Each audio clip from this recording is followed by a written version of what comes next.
Pada hari kiamat kelak, Allah Subhanahu wa Ta'ala akan membentangkan bumi ini seperti tikar atau kulit yang dilepas dari dagingnya.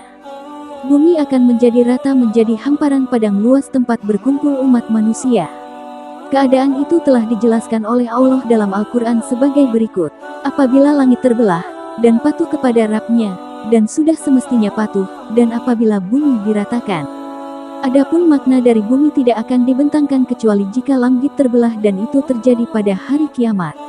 Bumi pun membentang seperti kulit yang sudah disimak, tidak ada di dalamnya lembah, pepohonan, bangunan, dan gunung, tetapi semuanya rata.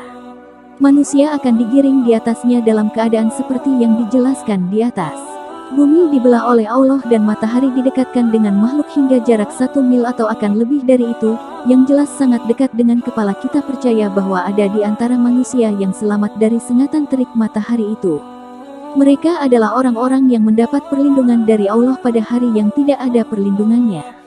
Mereka itu terdiri dari 7 golongan umat seperti yang dijelaskan dalam hadis Rasulullah Shallallahu Alaihi Wasallam berikut.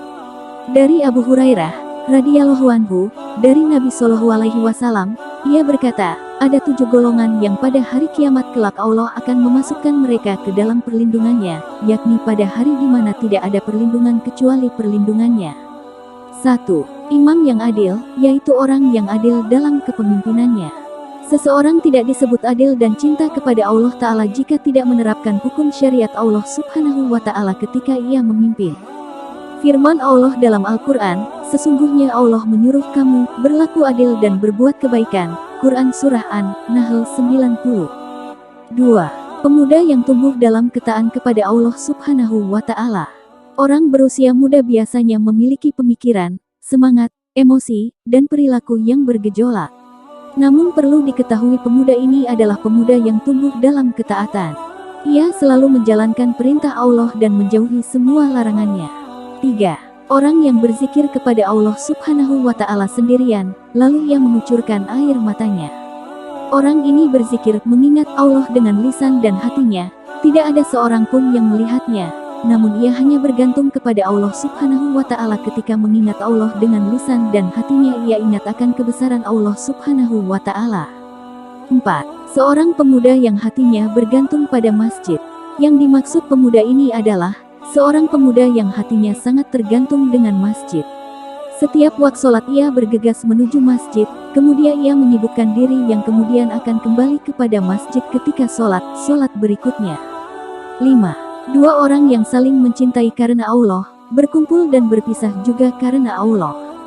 Keduanya saling mencintai dan menyayangi hanya karena Allah bukan karena faktor lain. Keduanya tidak ada hubungan kekerabatan, hubungan bisnis, kolega politik, dan lainnya. Kedua orang ini akan saling mencintai dan bersilaturahmi hingga hari kiamat sebagaimana firman Allah, teman karib pada hari itu akan saling bermusuhan satu sama lain, kecuali mereka yang bertakwa. Quran Surah As-Suhuf 67. 6. Seorang lelaki yang digoda wanita cantik dan berkedudukan, dia berkata, saya takut kepada Allah. Dalam hal ini seorang lelaki dimaksud adalah seorang lelaki yang masih kuat berjimat.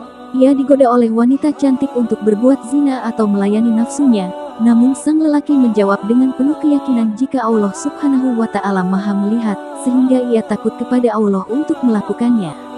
7. Orang yang menyembunyikan sedekahnya, yaitu orang yang ikhlas dalam bersedekah dan tidak ingin ada manusia lain yang mengetahui sedekah dan amal-amalnya, ia ingin hanya Rabb yang mengetahuinya. Dia tidak riya dalam beramal dan beribadah.